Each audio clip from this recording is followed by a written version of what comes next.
Oke, kita mulai ya. Ada 7 orang.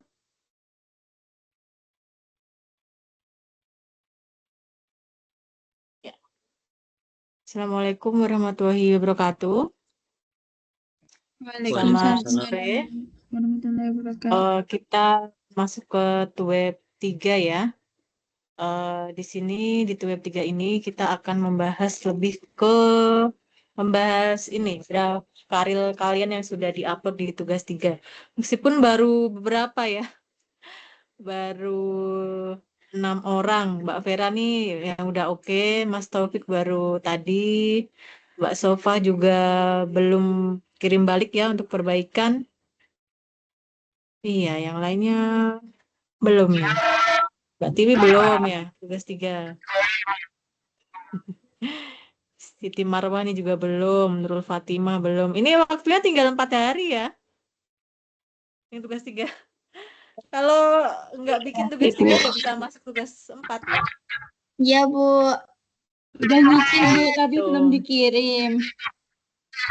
Iya, jadi di minggu ini diusahakan ya untuk masuk dulu ke Kalau tugas saya 3. itu, Bu, disuruh Kenapa? tutor PKP ganti judul.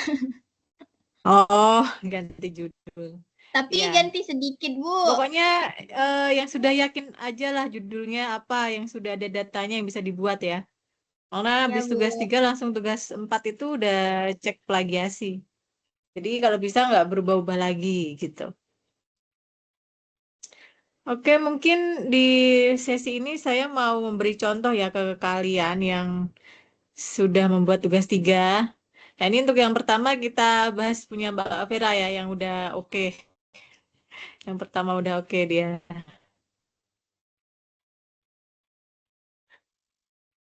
Saya share screen dulu.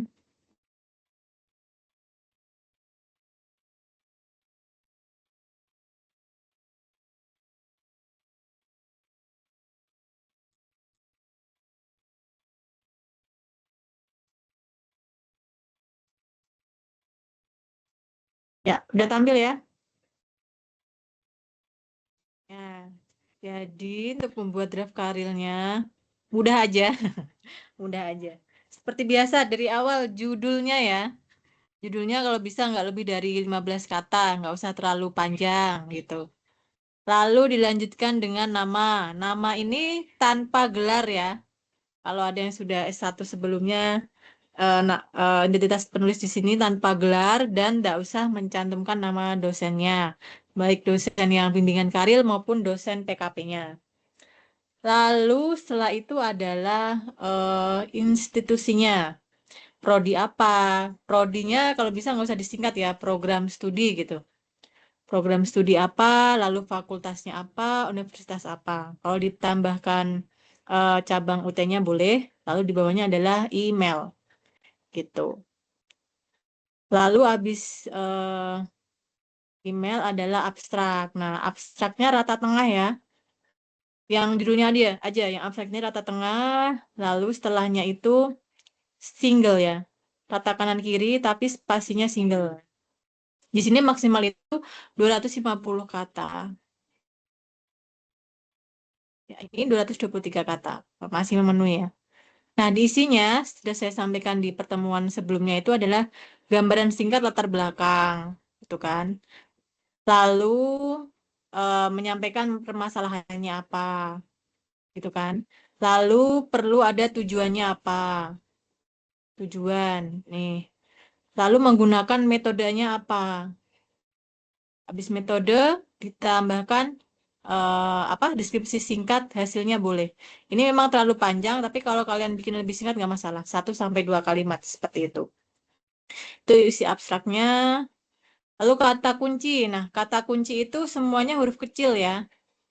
Kecuali ini karena Romawi ya. Huruf kecil dan urut abjad. 5 sampai 6 kata. Kata ya, bukan singkatan. Karena ada yang ngirimin itu kata kuncinya singkatan semua. Jadi berupa kata gitu. Setelah itu baru masuk ke pendahuluan. Atau sebelumnya mungkin ada yang mau ditanyain dalam membuat abstrak ini. Silahkan. Kalau ada yang mau tanya. Yang masih kesulitan membuat abstrak bisa disampaikan. Gimana yang lain yang belum mengumpulkan tugas 3 nih? Mana? Sudah sampai membuat abstrak atau belum ya?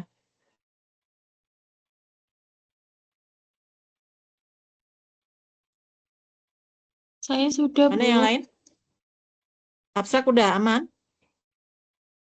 Yang mau ditanyain dulu tentang abstrak?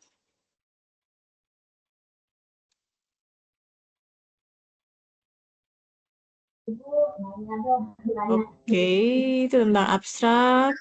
Kalau nggak ada, saya lanjut nih.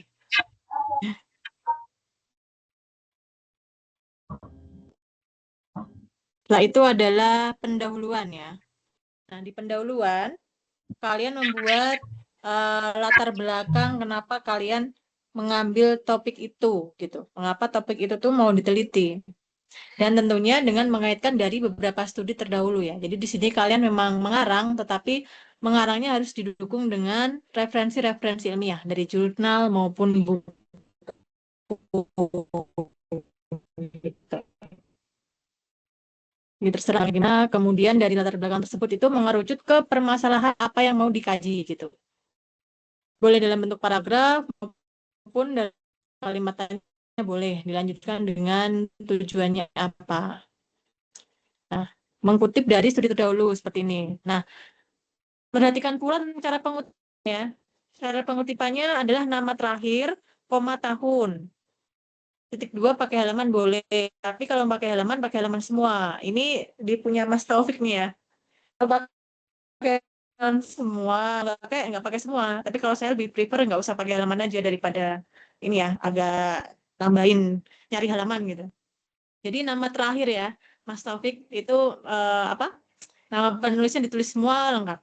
Nggak perlu, tapi nama terakhir aja. Kalau satu penulis, nama terakhir, koma tahun. Kalau dua penulis, berarti nama terakhir dan siapa, koma tahun. Kalau tiga penulis, nama terakhir penulis pertama, et al, koma tahun, gitu. Di punya Mas Taufik itu mungkin nanti bisa dicermati lagi ya cara pengkutipannya. Seperti itu. Nah, pastikan yang kalian kutip ini itu sudah ditulis di daftar pustaka. Cara ngeceknya gampang ya, editing, find, misalkan Rahayu. Nah, ini ada nih. Nanti kalau kayak gini udah aman. Jadi kalian nggak melewatkan satupun kutipan. Kayak gitu ya cara ngeceknya. Lalu ini juga bisa menjadi studi terdahulu juga ya. Ada satu, dua, tiga, empat. Nah, seperti ini. Jadi misalkan kalian mengambil kutipan dari 5 referensi. Kalian buat narasi menjadi 5 paragraf. Masing-masing per kalimat yang kalian kutip itu kalian kembangkan sendiri gitu. Harusnya bisa ya. Studi terdahulunya. Nah, lalu penekanan kenapa mengambil topik itu sebagai penelitiannya dan perlu untuk diteliti lebih jauh lagi. Itu isi tentang pendahuluan. Nah, jangan lupa dalam membuat karya ini pun kalian minimal 4.000 kata ya. Ini sudah 5.700 nih udah lolos berarti. Kalau yang masih di bawah 4.000 harus ditambah lagi penjelasannya. Oke, itu dari latar belakang. Kemudian ada yang mau ditanyain dulu nggak? Abstrak, pendahuluan. Silakan, jangan malu-malu atau bingung nih sebenarnya. Ayo disampaikan aja nggak masalah. Ada yang masih bingung kah? Karena banyak yang belum upload ya. Gimana teman-teman?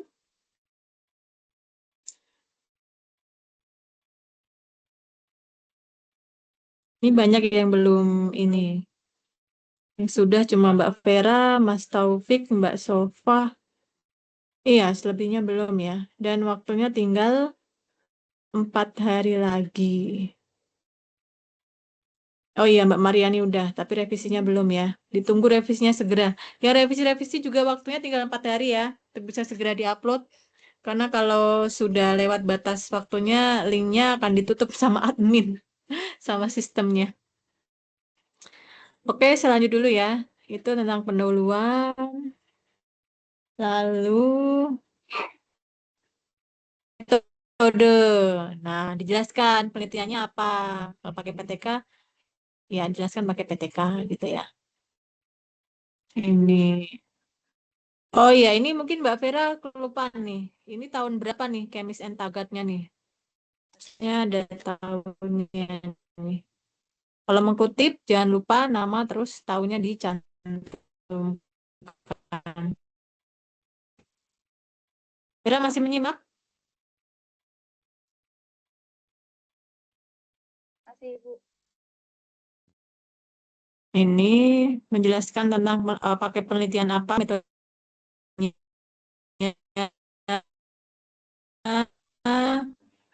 teknik pengumpulan datanya dijelaskan pakai apa, pakai ini, pakai tes, pakai observasi, itu dijelaskan ya.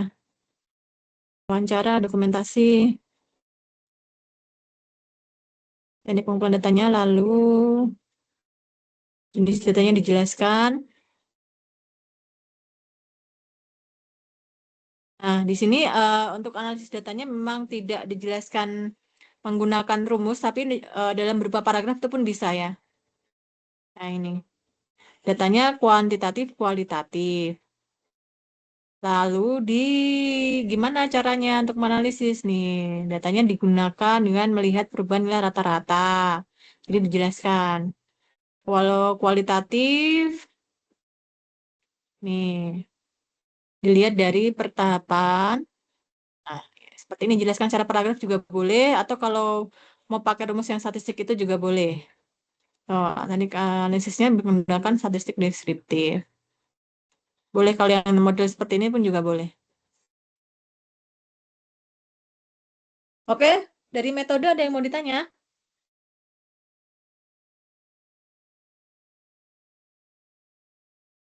Bu, Ini boleh bingung mungkin. yang Semoga kalau udah praktek gak bingung ya. Bu, boleh bertanya? Iya, silakan. Untuk yang kutipan tadi, misalkan eh, kita mengambil pendapat dari sebuah jurnal gitu, misalkan Jan Piaget. Nah, itu kita langsung tulis Jan Piaget saja atau ditulis sumber jurnalnya juga? Kayak teori Iya, misal. nama Piaget itu tadi, nama belakangnya kan Jean Piaget. Berarti mengutipnya nama terakhirnya Piaget, koma, tahunnya. Cara Tapi itu mengutipnya begitu. tapi kan itu saya ngutipnya dari jurnal gitu, bukan dari Jan Piagetnya langsung. Oh, bukan bukan autornya ini ya, Jean Piaget ya. Oh, kalau begitu kamu harus mencari kutipan yang lain atau kamu memang mencari yang tulisannya Jean Piaget. Jadi nggak hindari mengkutip di dalam kutipan dalam kutipan gitu. Jangan, kalau bisa dari penulis asli yang kalian pakai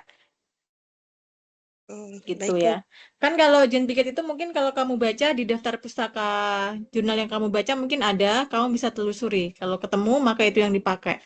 Kalau memang nggak ketemu, mungkin cari yang lain yang memang sumber asli gitu. Bukan kata-katanya orang. Jadi memang yang benar-benar kamu baca sendiri.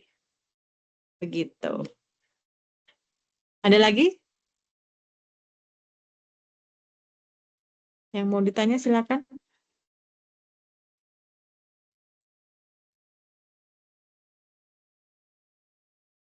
Oke, kalau nggak ada lanjut hasil dan pembahasan. Nah, hasil dan pembahasan ini kalian menceritakan hasil yang kalian peroleh. Boleh menjelaskan pertahapannya, tapi dalam bentuk narasi ya. Jangan satu, dua, tiga, A, B, C gitu. Jangan. Bentuk narasi, bentuk cerita yang alurnya tuh runtut, bisa dimengerti gitu. Nah, seperti ini. Menceritakan hasilnya. Nah, kalau ditambah tabel, tabel itu judulnya di atas ya, bukan di bawah. Gitu. Dan mungkin ini bisa diganti bentuk bordernya yang biasa aja ya. Ini bisa nggak nih? Mungkin nanti diubah ya Mbak Vera ya, bentuk bordernya ini. Nggak umum biasanya tuh yang biasa kalau di jurnal tuh cuma garis aja. Nggak satu garis gitu. Itu. Nah, setelah tabel pun kalau bisa harus dijelaskan nih maksudnya apa gitu. Nah, mungkin Mbak Vera nanti bisa melengkapi di sini penjelasan tabel satu. Minimal satu paragraf lah. Satu paragraf itu 4 sampai 5 kalimat ya. Bukan cuma dua kalimat. Jadi benar-benar menjelaskan isi tabelnya. Dan penjelasannya itu berupa cerita ya. Bukan hanya tabel di atas menunjukkan tutasnya 17 orang, persentasenya 68. Nah itu sama aja intinya ya. sama aja dengan yang di tabel, tapi diubah dalam bentuk kata-kata. Tapi kalau bisa tuh ditambahin narasi dengan analisis kalimat sendiri, ataupun ditambah dengan referensi-referensi yang udah dibaca. Oh, hasil ini tuh didukung oleh referensi yang lain ini, hasilnya juga sama gitu, misalkan. Dia lebih ke cerita dalam paragraf tersebut. Jadi di hasil pembahasan itu juga harus mengutip beberapa studi-studi sebelumnya. Ini juga perlu pembahasan tabelnya ya. Tabel 2. Nanti ini saya upload lagi di e-learningnya ya, di tugas 3 ya.